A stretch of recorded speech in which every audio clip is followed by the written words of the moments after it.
और आइए अब आगे बढ़ते हैं खबरों में। इस वक्त एक और बड़ी खबर आ रही है। भोजशाला विवाद पर सुप्रीम कोर्ट का आदेश आ गया है। नमाज और वसंत पंचमी की पूजा साथ साथ होगी।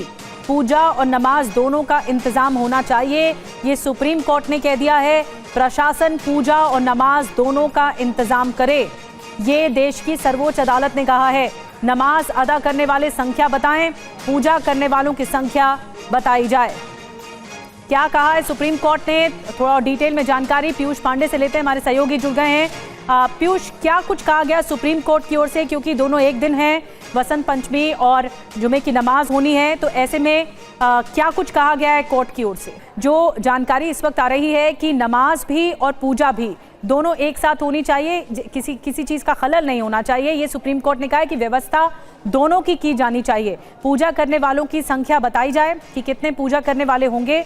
भोजशाला का दरअसल ये मामला, और भोजशाला विवाद में सुप्रीम कोर्ट ने ये बड़ा डायरेक्शन दिया है, बड़ा आदेश दिया है, जिसमें कहा गया है कि वसंत पंचमी की जो पूजा होगी वो भी और नमाज भी होगी, दोनों एक साथ होनी चाहिए और इसके लिए व्यवस्था प्रशासन की ओर से की जानी चाहिए।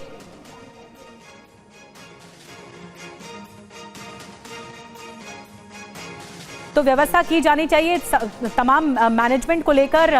सुप्रीम कोर्ट के साथ ही डायरेक्शन सामने आया है। सुप्रीम कोर्ट ने कहा है कि पूरा मैनेज किया जाना चाहिए।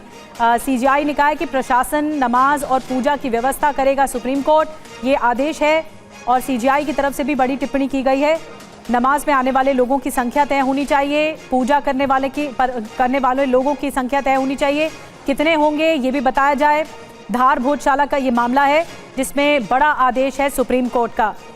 और पीयूष हमारे साथ दोबारा जुड़ चुके हैं। पीयूष, क्या कहा है सुप्रीम कोर्ट ने, दोनों कैसे व्यवस्था आगे बढ़ेगी? मध्य प्रदेश सरकार और जो केंद्र सरकार के एसजी पेश हुए थे, उनकी तरफ से सुझाव दिया गया कि दोनों ही पक्षों के आयोजन एक साथ कराए जा सकते हैं अलग अलग स्थान पर। तो इस पर आपत्ति ये दर्ज कराई गई कि एक ही गेट है। तब प्रशासन ने ये आश्वासन दिया कि कानून व्यवस्था और सभी व्यवस्थाएं पूरी तरह से समुचित रहेंगी और किसी भी तरह की परेशानी नहीं आएगी।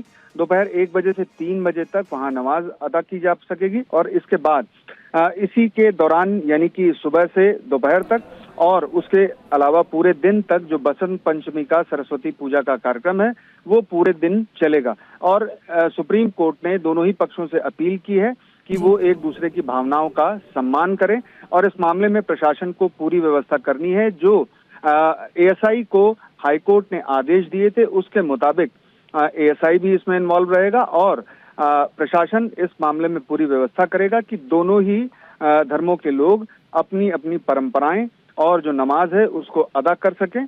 और इस मामले पर सुप्रीम कोर्ट ने किसी भी तरह का हस्तक्षेप करने से फिलहाल इनकार कर दिया है और दोनों ही पक्षों से ये कहा है कि एक दूसरे की भावनाओं का सम्मान करें और परंपराएं निभाने के लिए बिल्कुल भावनाओं का सम्मान किया जाना चाहिए। जैसे कि पीयूष ने बड़ी बात कही है, सुप्रीम कोर्ट ने बड़ा आदेश दिया है और ये तय किया जाना चाहिए व्यवस्थित तरीके से कि पूजा भी ठीक हो और नमाज भी ठीक तरीके से आगे बढ़े। संख्या कितनी होगी दोनों समुदाय की ये भी बताया जाना चाहिए। इसमें एएसआई भी की भी भूमिका बहुत अहम रहेगी। बहुत बहुत शुक्रिया पीयूष आपका जानकारी देने के लिए।